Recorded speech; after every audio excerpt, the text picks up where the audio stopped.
As much as I want to do everything I can to make him happy, there's nothing I can do to change who I am. I mean, if I don't make him happy, then why should we be together? I'm not talking about like if I go with another lady and she happy for me now.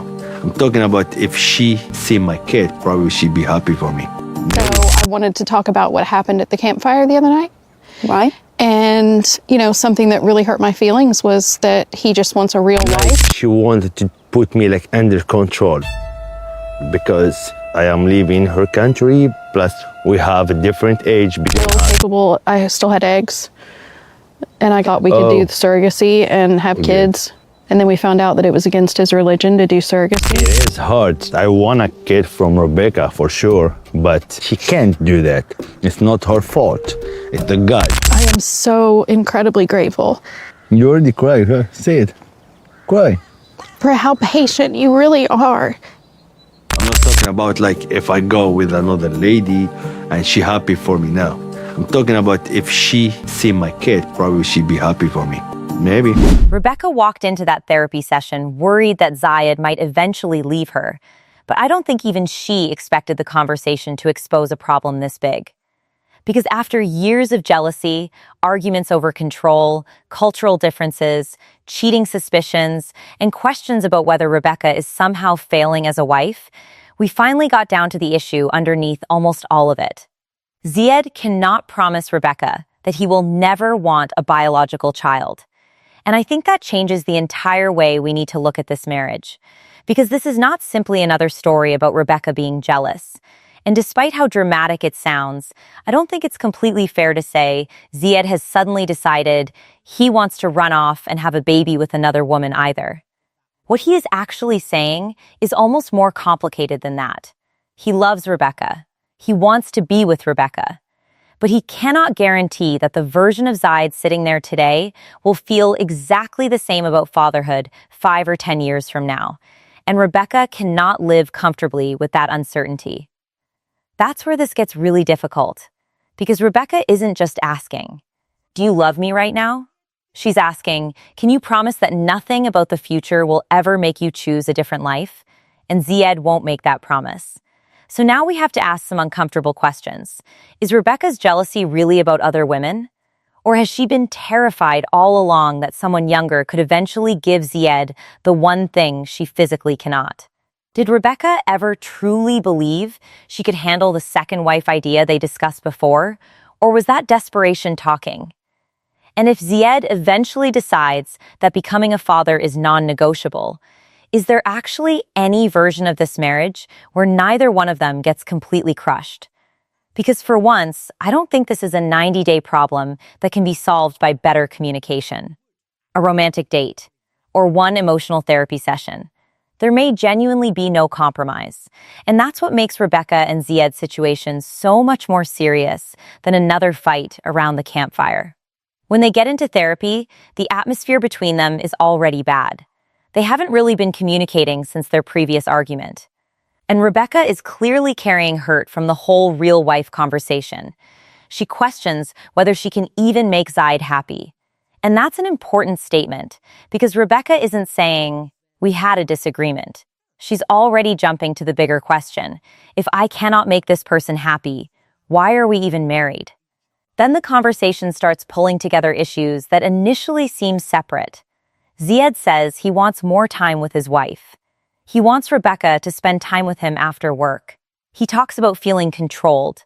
He talks about wanting to feel like the man in his household and connects some of those expectations to the culture he grew up around. Rebecca, on the other hand, hears some of these complaints and seems to experience them as evidence that she is not enough for him. And then we get into the cheating fears. Rebecca has been watching Zied become more independent. He's going to the gym. He's lost weight. He's spending time with friends. And, in Rebecca's mind, those changes don't simply mean Zied is getting healthier or developing his own social life. Her brain starts asking, why is he doing this? Who is he trying to impress? Is there somebody else? That's where I think we have to be fair to both of them. If your partner suddenly becomes more distant while changing their appearance and spending more time away from home, I understand why somebody who already has trust issues might become suspicious. Rebecca has also talked about her past experience doing investigative work, and she seems to believe that she recognizes patterns associated with cheating. But recognizing possible signs is not the same thing as having proof, and I think this is one of Rebecca's biggest problems throughout this relationship. She often seems to take uncertainty and mentally complete the story herself. Zied says, "I want more time with you." Rebecca hears, "You aren't the wife I want." Zied becomes more independent. Rebecca hears, "You're preparing to replace me." Zied says he cannot predict whether he will ever want children. Rebecca hears, "Eventually you're going to leave me for a younger woman." Now, to be clear, I'm not saying Rebecca's fear comes from nowhere. That's actually the opposite of my point. I think her fear comes from somewhere much deeper than cheating. The fertility issue gives all of these smaller conflicts a completely different meaning. Rebecca knows that if Zied eventually wants a biological child strongly enough, there is nothing she can do to compete with that desire. She cannot work harder and fix it. She cannot become more affectionate and fix it. She cannot control his schedule and fix it. She cannot investigate him and fix it. She cannot win an argument and fix it. And for somebody who seems to deal with insecurity by trying to create certainty, that has to be terrifying. Because think about the difference between fearing an affair and fearing a child. If you're worried about cheating, at least emotionally you can tell yourself, if our relationship improves, maybe he won't look somewhere else. But biological parenthood is not about whether Rebecca is prettier, nicer, more attentive, or more supportive.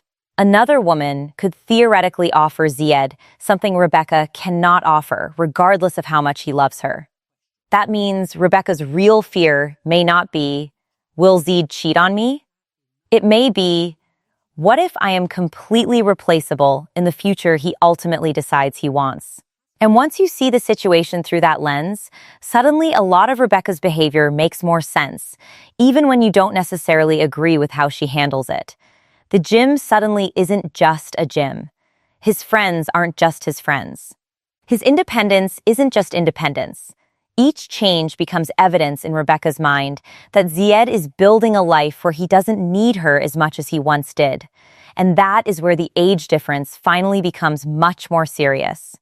I don't like the lazy argument that age gap relationships are automatically doomed. Plenty of couples have age differences and make their relationships work. The number itself isn't necessarily the problem. The problem comes when that age difference creates two completely different life timelines.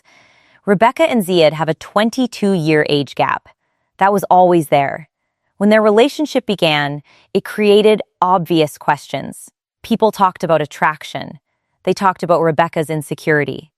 There were questions about what Zied wanted from the relationship, what Rebecca wanted, immigration, family approval, culture, religion, all of that. But now, the age gap has moved into a category that you cannot negotiate around quite so easily. Rebecca's reproductive timeline and Zied's possible parenthood timeline do not match, and nobody is wrong for that. Rebecca did not do something morally wrong by getting older. Zied isn't automatically selfish if he wakes up one day and realizes he does want to become a father. The problem is that two individually reasonable realities can still create one completely incompatible marriage. And that's why I actually think Zied's answer in therapy is more responsible than it first sounds. It would have been extremely easy for him to look at Rebecca while she's upset and say, "No, baby, I promise. I never want kids. I will never want kids. You are enough forever." That would make Rebecca feel better tonight. It might also be a lie. Zied is basically saying, I don't want to hurt you. I love you. I want to be with you. But I cannot tell you what I'm going to feel years from now. Is that reassuring? Absolutely not. Is it honest? Probably more honest than making a permanent promise just to end the argument. And that's the painful thing. Rebecca seems to interpret his honesty as evidence that their relationship is unsafe. But what alternative does she really want? Does she want truth or does she want certainty? Because those are not always the same thing. If Zied genuinely does not know whether fatherhood will become important to him later, the only honest answer he can give her is, I don't know. And Rebecca hates that answer because I don't know leaves the door open. But here's where Zied also deserves criticism. He seems to want to preserve two possibilities at the same time. He wants Rebecca, and he wants to preserve the possibility that he could someday want biological fatherhood. Right now, those two ideas can coexist because this is hypothetical. He doesn't have to choose today. And when you don't have to choose today, it becomes very easy to say, why are we worrying about something that might happen later? But what happens the day maybe becomes yes? That's the real question. Because the second Zied moves from I might want children someday to I definitely want to become a father, this marriage could become a zero-sum situation. Somebody loses. Either Zied stays with Rebecca and gives up something he has decided is deeply important to him, or he pursues fatherhood and Rebecca faces the exact future she has been terrified of. And before anybody says, well, Rebecca agreed to another wife before, this is exactly where the story gets even more complicated. Because yes, Rebecca and Zied have discussed this territory before. They explored the idea of having a child. Surrogacy became an issue because of Zied's religious beliefs, and at one point there was discussion of another wife being involved so that Zied could potentially have a child. Now think about how different Rebecca sounds today. Today, she is basically admitting that she could not handle it. And I know some viewers are going to call that hypocrisy. They're going to say, Rebecca, you brought this up yourself. You told him this was something you could consider. Now you're acting shocked that Zied thinks it might still be possible. And I understand that criticism. But I also think there's another interpretation. Maybe Rebecca never actually accepted that situation emotionally. Maybe she was bargaining. Maybe what she was really saying back then was, if the only alternatives are losing you completely or somehow sharing you while keeping the marriage, maybe I can convince myself to survive the second option. That is very different from being genuinely comfortable with it. Sometimes people make desperate promises while a fear is still theoretical. Then when the possibility gets closer, they realize what the emotional cost would actually be. Rebecca may have once believed or wanted to believe that she could tolerate Zied having another wife or another woman carrying his child. Now she seems to understand that watching Zied build that kind of bond with someone else would destroy her. So I don't necessarily see this as Rebecca randomly changing the rules. I see it as Rebecca finally admitting that the solution she once proposed wasn't emotionally realistic. And this is exactly why Zied saying Rebecca might eventually be happy for him if she saw his child is such a huge moment. I don't think he is saying Rebecca would be excited about him going off with another woman. Even he seems to recognize that would hurt her. He appears to be imagining something different, that once the baby existed, Rebecca would somehow separate her pain from the child and be happy that Zied got to experience fatherhood. And maybe in some abstract human sense, she could feel happy for him while also being completely devastated for herself. People can hold two emotions at once. But if Zied thinks that means Rebecca could comfortably remain his wife while he creates a family with somebody else, I think he is badly underestimating her boundary. That may actually be one of the biggest communication problems between them. Rebecca thinks the child question means, if you choose fatherhood, you are choosing a life without me. Zied may be thinking, if I ever choose fatherhood, we will talk and figure something out. Those are not the same conversation. And couples can survive disagreement. What they usually cannot survive is negotiating from two completely different definitions of what the disagreement means. And the real wife argument actually connects directly to this. Because Zied has repeatedly made it clear that he wants more from his marriage than what he feels he's currently getting. He wants more quality time.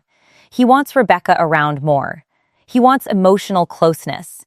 He has talked about wanting to feel like the man in the relationship and about how his cultural background shaped his idea of marriage. Rebecca hears some of that and sees control. And in fairness to her, if you're working extremely long hours, paying bills, and carrying financial responsibilities, hearing somebody tell you that you're not behaving enough like a wife is probably going to make you angry. But I don't think this disagreement is really about cooking dinner. The deeper question is whether Zied misses Rebecca. or whether Zied misses a version of family life that Rebecca simply does not want or cannot provide. Because if he just misses spending time with Rebecca, that's fixable. Change schedules, create date nights, put phones away, make each other a priority. But what if his frustration is connected to a broader vision of marriage? A wife who spends more time at home, a more traditional dynamic, children, a stronger sense of family structure. Now we are not talking about chores anymore. We're talking about identity. And this is where culture matters without becoming an excuse for everything. Zied has openly connected some of his expectations to how he grew up. Rebecca knew that she was marrying a Tunisian Muslim man with a different background. And Zied knew that he was marrying an American woman who was older, independent, and not exactly waiting around for somebody to take control of the household. So neither person can act completely shocked that these differences exist.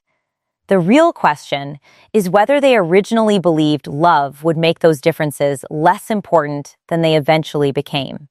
And honestly, that happens in relationships all the time. Early on, differences can feel exciting. You learn from each other. You laugh about them. You tell everybody love conquers everything.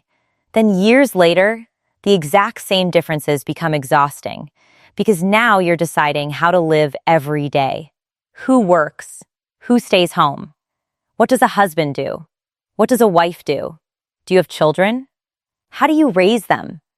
What happens when one person wants something the other person physically cannot give? That's when different backgrounds stops being a cute part of the love story and becomes a compatibility test. And I think Rebecca and Zied are finally taking that test. There's another part of this marriage that I think has changed dramatically over time, and that's the power balance. When Zied first came into Rebecca's life in America, Rebecca naturally had more structural power. She was older, she was established in the United States, she had more experience navigating life there.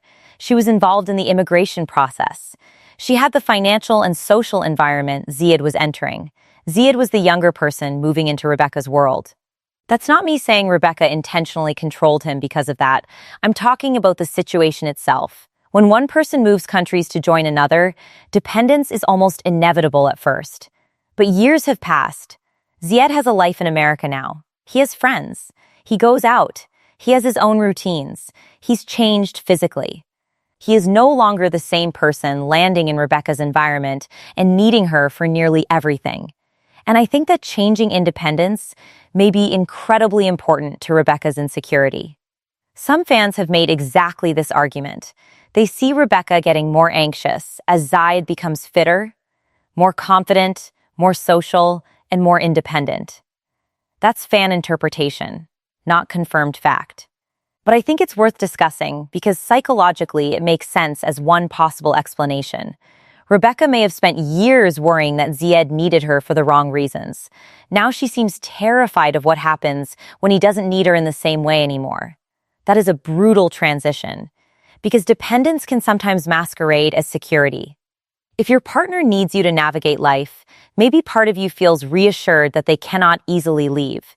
But if they become independent, then staying becomes much more obviously a choice. And suddenly, every argument feels more dangerous. Rebecca may no longer be asking, "Does Zied need me?" She may be asking, "If Zied doesn't need me, will he still choose me?" And that brings us right back to the baby issue. Because Rebecca wants Zied to choose her now and pre-choose her forever. She wants him to shut every imaginary future door. No other woman.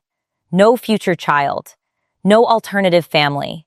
No possibility that he wakes up at a different stage of life and decides something has changed. And again, I understand why she wants that. But you cannot force somebody to make an honest promise about feelings they haven't had yet. This is also where viewers seem incredibly divided. A section of the audience is firmly on Zied's side and feels like Rebecca simply does not listen to him. Those fans argue that whenever Zied says he wants more companionship, Rebecca turns it into a completely different accusation. He says he wants more time together, and she hears criticism. He expresses dissatisfaction, and she hears rejection. Then she becomes defensive. He shuts down, and the actual issue never gets resolved. I think those viewers have a point. There are moments where Rebecca seems to argue against what she fears Zied means rather than what he's literally saying. But another section of the audience has pushed back hard on Zied's traditional expectations. Those viewers are basically saying, okay, if Zied wants to talk about what a traditional wife is supposed to do, are we also going to talk about what a traditional husband is expected to do? That's a fair question too. Rebecca talks about working very long hours. She talks about financial responsibilities. So if Zied's idea of marriage includes Rebecca being more available, more domestic, more attentive after work, then viewers naturally ask whether the economic structure of their household actually makes that realistic. You can't demand a traditional division of labor while also expecting a completely modern financial arrangement, unless both people genuinely agree to that setup. And then there's a third group of viewers, and I think this is probably where I land. Maybe neither one of them is entirely wrong. Maybe they're incompatible in ways they have spent years trying to convert into arguments about behavior. Rebecca wants independence, financial stability, exclusivity, emotional reassurance, and certainty. Zied seems to want closeness, more time together, some elements of a traditional marriage, a stronger family-centered dynamic, and the freedom to admit that he might one day want children. None of those desires automatically makes somebody a bad person. But put them together, and you might have a marriage where both people continuously feel deprived. Rebecca feels like she's constantly being measured against a wife she can never become. Zied feels like he's constantly being managed instead of heard. Rebecca wants reassurance. Zied wants room to be honest. Rebecca hears that room as danger. Zied hears her need for certainty as control. And then we get the same cycle again. This pattern is probably more important than any individual argument. Zied expresses dissatisfaction.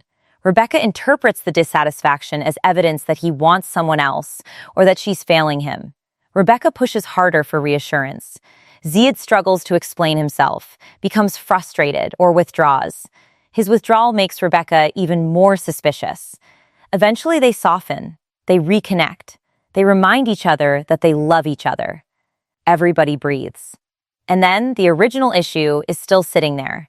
That's why those vulnerable therapy moments are beautiful. But they don't necessarily make me optimistic. Seeing Rebecca cry while talking about what she appreciates about Zied is genuinely touching. Seeing Zied respond emotionally reminds us that this isn't a couple who obviously hates each other and is just staying together for television. There appears to be real affection here, real attachment, real history. And that's important because sometimes viewers confuse dysfunction with absence of love. You can love somebody deeply and still be wrong for each other in one major area. You can love somebody and still trigger their worst fears. You can love somebody and still want a future they cannot give you. And sometimes that is actually harder than being in a relationship with somebody you don't love. If Rebecca and Zied hated each other, the answer would be easy. Leave. But when two people love each other and the problem is compatibility, leaving can feel like throwing away something good because of something that hasn't even happened yet. That is why I understand the therapist encouraging them to focus on the present. There is a legitimate argument for that. Zied has not said, I have decided I want a baby right now. He has not announced another woman. He has not told Rebecca the marriage is over. The immediate crisis is partly being created by Rebecca trying to solve a future problem before that future actually exists. And if Rebecca spends every day interrogating Zied about whether he might leave 5 years from now, she could destroy the marriage long before Zied ever decides what he wants. So emotionally, focusing on the present makes sense. What is working today? Do they love each other today? Can they communicate better today? Can Rebecca stop treating every sign of Zied's independence as evidence that he's preparing to leave? Can Zied make Rebecca feel valued without promising something he cannot honestly promise? All of that matters. But here's where I think the therapy advice becomes incomplete. Children are not a small hypothetical. This isn't Rebecca asking, what if one day you decide you want to move to California? For many people, whether they become a parent is one of the biggest decisions of their entire life. You cannot permanently solve a disagreement about children by saying, "We'll worry about it later." Later eventually arrives. So maybe the therapist is right emotionally, and Rebecca is wrong to live in constant panic. But Rebecca is also right that there needs to be some practical understanding of what happens if Zied's feelings change. Not today, not every day, but eventually. And this leads to what I think is the biggest unanswered question of the entire storyline. If Zied decides one day that he absolutely wants biological children, does he understand that choosing fatherhood may mean choosing the end of his marriage? Because I'm not convinced he fully sees it that way. When he suggests that Rebecca might ultimately see his child and feel happy for him, I get the sense that Zied still imagines some version where all of these things could somehow coexist. Rebecca, marriage, another woman somewhere in the picture, a biological child. Everybody hurt at first, but eventually everybody understands. Maybe that's possible in some relationships. I do not believe Rebecca is describing that kind of relationship. Rebecca is basically telling him, if you go there, I cannot follow you. And if Zied doesn't understand that, then they are not discussing the same future. Rebecca isn't asking, how will we handle this if it happens? She's saying, if this happens, I don't think there is a marriage left to handle. That's why the upcoming ultimatum is going to be interesting. We already know that Rebecca is teased as giving Zied a final ultimatum. So I'm not going to pretend that's some wild prediction. The question is what the ultimatum actually means. My guess is that it will be less about Zied announcing an immediate plan to have children and more about Rebecca demanding a level of reassurance or commitment that makes her feel safe. Maybe she needs him to choose the marriage more clearly. Maybe she needs boundaries around what possibly wanting children actually means. Maybe she needs to hear that if his feelings change, he will talk to her instead of silently building another life. But the danger is that Rebecca may demand a promise Zied still cannot truthfully make. And then what? Does she want him to lie? Because that might keep the relationship calm temporarily. But imagine 10 years from now if Zied did develop a deep desire to become a father. Then that old promise becomes resentment. I gave this up for you. I told you this could happen. You promised me. You pressured me. I sacrificed my future. That is how couples take an unresolved incompatibility and turn it into bitterness. There are really only a few long-term possibilities here. The first possibility is that Zied never develops a strong desire for children. Maybe he stays with Rebecca, they build their life together, and the fear never becomes reality. If that happens, Rebecca may look back and realize she spent years emotionally preparing for an abandonment that never came. That would be tragic in its own way, because anxiety could steal years from a relationship that was actually going to survive. The second possibility is that Zied eventually does want children, but he chooses Rebecca anyway. That sounds romantic until you really think about what it would require. If Zied consciously gives up fatherhood for this marriage, he has to truly accept that choice. He cannot bring it up every time they're angry. He cannot use it as leverage. He cannot tell Rebecca 10 years later that she stole his chance to become a father. He would have to grieve that future and then genuinely let it go. Otherwise, the sacrifice becomes a weapon.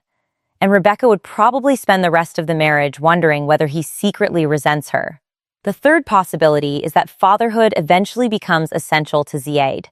And if that happens, I don't see a fair compromise. Rebecca cannot reasonably be expected to smile while her husband builds a family with another woman, if that violates everything she needs emotionally from marriage. And Zied cannot be forced to abandon a deeply held desire for fatherhood just to prove that his love for Rebecca was real. If he ever reaches that point, love may not be enough. And that's probably the hardest conclusion here. There doesn't always have to be a villain. Reality television trains us to look for one. Who's toxic? Who's selfish? Who's lying? Who's using who? Who's the red flag? And yes, Rebecca and Zied both have behaviors worth criticizing. Rebecca's jealousy can become controlling. Her worst-case assumptions can make healthy communication nearly impossible. Zied sometimes seems to underestimate how his words affect her, and I don't think he fully understands how absolute her fear around another woman and a child really is. They also appear to want different things from the structure of marriage, but this particular conflict may be bigger than bad behavior. Rebecca cannot control biology. Zied cannot control what he may want years from now. Therapy can help them communicate about it. Therapy can help Rebecca tolerate uncertainty. Therapy can help Zied understand Rebecca's fear. Therapy can help them stop turning every disagreement into proof that the relationship is doomed. But therapy cannot create a compromise if one person eventually decides, I need to become a biological parent. And the other person's boundary is, I cannot remain in this marriage if that requires another woman. That's not poor communication. That's incompatibility. And I think that is why Rebecca is reacting so intensely now. For years, she could fight the visible problem. She could argue over friends. She could question the gym. She could investigate possible cheating. She could debate chores. She could push back against Zied's definition of a real wife. Those are all problems where Rebecca can do something. But this one? She has no control. She cannot guarantee she wins. And maybe Rebecca's deepest fear has never really been another woman. Maybe it's losing a competition she cannot participate in. A younger woman is not threatening simply because she's younger. She's threatening because, in Rebecca's mind, she represents a different future. Marriage, pregnancy, children, the kind of family life Zied may someday decide he wants. And that is why I think the baby conversation exposes the entire emotional architecture of their relationship. When Rebecca worries about cheating, underneath that is fear of replacement. When she gets upset about Zied's independence, underneath that may be fear that he no longer needs her. When she reacts strongly to his idea of a real wife, underneath that is the question of whether she fits his long-term vision of marriage. And when Zied says he cannot promise that he will never want children, all of those fears suddenly become one fear. What if someday I am not the life you choose? That's the question Rebecca wants answered. And right now, Zied cannot answer it in the way she wants. Still, I don't think viewers should assume that means these two are immediately finished. There is evidence that Rebecca and Zied continued publicly presenting themselves as a couple after filming, including Rebecca celebrating their anniversary. Public posts do not prove everything is perfect behind closed doors. Obviously, couples can post happy photos while struggling privately. But it does mean we should be careful about declaring their marriage dead just because this episode ends with a huge unresolved issue. They may survive the retreat. They may survive the ultimatum. They may survive this entire season. But survival is not the same thing as resolution. That's the distinction I'm watching. If Zied reassures Rebecca enough to calm this down without actually changing his position, then nothing has really been solved. Rebecca will still know he might want children someday. Zied will still know Rebecca cannot tolerate that possibility. They'll just stop talking about it. And sometimes that works for years, until one day it doesn't. So for me, the biggest takeaway from Rebecca and Zied's therapy session isn't that Zied wants another woman. We don't actually know that. It isn't even that Rebecca is jealous. We already knew that. The biggest takeaway is that Rebecca and Zied may finally be confronting a limit to what love can fix. They clearly appear to care about each other. Rebecca's emotional appreciation of Zied seemed genuine. Zied's concern about hurting her seemed genuine. And that's exactly what makes the situation sad instead of simple. If Zied didn't care about Rebecca, he could leave. If Rebecca didn't care about Zied, she wouldn't be terrified. Their problem exists because both of them are trying to hold on to a relationship while also protecting futures that may eventually point in different directions. Rebecca wants to know she will always be enough. Zied wants to be honest that he doesn't know exactly what future Zied will need. Neither answer gives the other person peace. And I think that's the conversation viewers should be having. Not just, is Rebecca too jealous? Not just, is Zied planning to leave? But whether it is actually fair to ask somebody to permanently give up the possibility of parenthood when they are not certain that's what they want, and whether it's fair to ask somebody like Rebecca to live indefinitely under the threat that one day her husband might decide the life they built is no longer enough. Because both of those questions are uncomfortable, and both can be true at the same time. So now I really want to know where you land on this.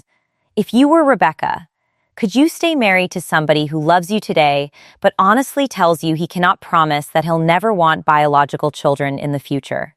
Or do you think Zied deserves credit for refusing to make a promise that he may not be able to keep? And more importantly, if Zied does wake up one day and decide that becoming a father is something he absolutely needs, should Rebecca try to find some way to stay in the marriage? Or would that simply be the moment when both of them have to admit that love was real, but their futures were no longer compatible? Let me know what you think, because I have a feeling the next conversation between Rebecca and Zied isn't going to settle this issue nearly as easily as either one of them hopes.